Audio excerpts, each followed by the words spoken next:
Fala pessoal, tudo bem com vocês? Estou eu aqui mais uma vez nesse oceano aí que é a internet, nesse universo. Sou apenas uma gota aí para dar uma contribuição a mais. Nesse vídeo eu quero falar um pouco para vocês sobre teoria do design inteligente, TDI. Esse vídeo vai ser bem curto, até porque eu tive que fechar aqui por causa do barulho de vizinhos, né? Aqui do lado vem morar um pessoal que tem um cachorro que parece até um Marmaduke. Eu não sei se os quarentões aí vão lembrar do desenho Marmaduke, que era um fila. Eu acho que agora fizeram até um filme recente sobre o Marmaduke. Aqui do lado tem outro vira-lata, aqui atrás tem uma obra que faz barulho de montão. Então fica complicado. E como nós estamos no verão, daqui a pouco esse lugar vai virar um forno. Nesse último dia 19 e 20 de janeiro, eu estive participando de uma conferência chamada Conferência de Fé e Ciência, que foi ministrada ali por uns membros do TDI, que é Teoria do Design Inteligente. A Teoria do Design Inteligente foi criada ali, começou ali em 1993, e nessa conferência que eu participei, esteve participando lá Marcos Eberlin, um jovem, né, de Santa Catarina chamado Carlos Júnior, é bem jovem também, ele é membro do TDI, e Tiago Melo, inclusive Tiago Melo é aqui da cidade que eu moro, Vila Velha, Espírito Santo. É um homem cheio de unção, cheio de conhecimento bíblico, teológico, e é PhD, né, em medicina e professor da UVV, Universidade de Vila Velha. E desde já eu já quero até falar, né, tirar algum conceito que muitos irmãos têm de que o cristão não pode estudar muito. Se o cristão estudar muito, vai diminuir a fé dele, vai esfriar na fé, sabe? E não dá para conciliar conhecimento científico com fé. Infelizmente, né, algumas pessoas pensam desse jeito, inclusive, né, eu já conhecia a TDI, né, o Design Inteligente, Teoria do Design Inteligente, mas eu lembro de uns 5 anos atrás, minha esposa foi trazer esse assunto num culto de estudo na nossa igreja e alguns irmãos acharam meio que absurdo. Na verdade, uns 2 irmãos, né, cortaram ela de falar, eu estava falando, cortaram, não deixaram ela falar direito. E inclusive depois disso ela até desanimou bastante, ela desanimou e não quis mais trazer esse assunto. Alguns irmãos, e citam até versículo bíblico, né? Na ocasião citaram, não, as coisas de Deus se discernem espiritualmente, infelizmente. E eu fico pensando, né, ouvindo o Tiago Melo, um homem cheio de conhecimento, cheio de unção de Deus e também conhecimento científico, né, como é que ele conseguiu e nós não podemos conseguir. Inclusive eu trago aqui, tem um livro aqui chamado Não Tenho Fé Suficiente para Ser Ateu. Esse livro traz no 3º capítulo uma frase de Einstein que diz o seguinte: a ciência sem a religião é aleijada e a religião sem a ciência é cega. Por que Einstein disse essa frase? Porque até então Einstein não tinha evidências de que o universo havia sido criado. Mas no início do século XX, com o avanço da tecnologia de observação do universo, os cientistas concluíram que o universo não era eterno, que ele veio a existir. O universo, ele teve uma causa.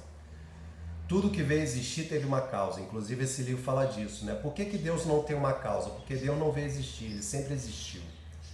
Mas tudo que existe, que veio a existir, tem uma causa. Inclusive o universo teve uma causa e a causa é Deus. Então Einstein, observando o universo, o livro diz o seguinte, né, sobre a sua experiência. O ano era de 1916 e Albert Einstein não estava gostando do rumo que seus cálculos estavam tomando. Se a sua teoria da relatividade geral estava correta, isso significava que o universo não é eterno, mas que teve um início. Então o universo, ele teve um início, ele foi criado pronto.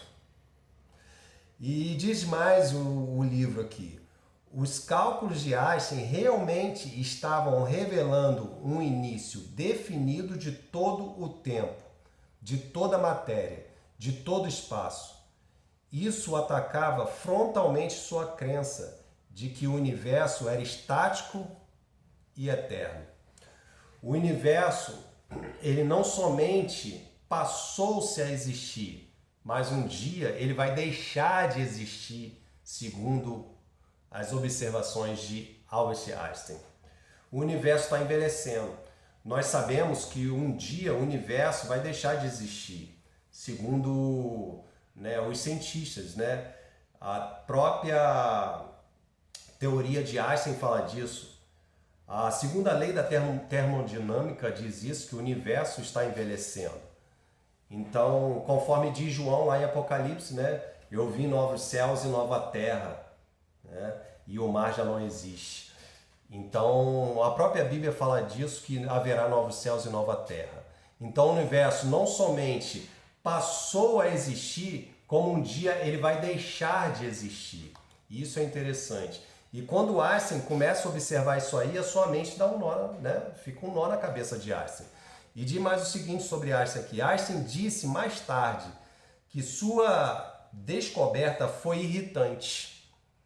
Queria que o universo fosse autoexistente, que não estivesse baseado em nenhuma causa externa, mas o universo parecia ser um gigantesco efeito. O universo é efeito de uma causa chamada Deus. Deus simplesmente quis criar todo o universo. Então, a teoria do design inteligente, ela mostra evidências claras de que não somente o universo, mas também a vida, nós tivemos um Criador. Então eu te convido, inclusive tem um texto de 1 Pedro para encerrar esse vídeo aqui. 1 Pedro capítulo 3, versículo 15 diz o seguinte: Antes, santificai a Cristo como Senhor em vosso coração, estando sempre preparados para responder a qualquer um que pedir a razão da vossa fé. Esse texto aí aparece em vários livros de apologética, inclusive ele foi tirado da Bíblia, E ele foi tirado da Bíblia. Aí aparece a palavra apologia, A palavra responder no grego ali, se não me falha a memória, é apologia. Apologia veio a nossa palavra transliterada, Não foi traduzida, mas foi transliterada para o nosso idioma como está no original. Apologia.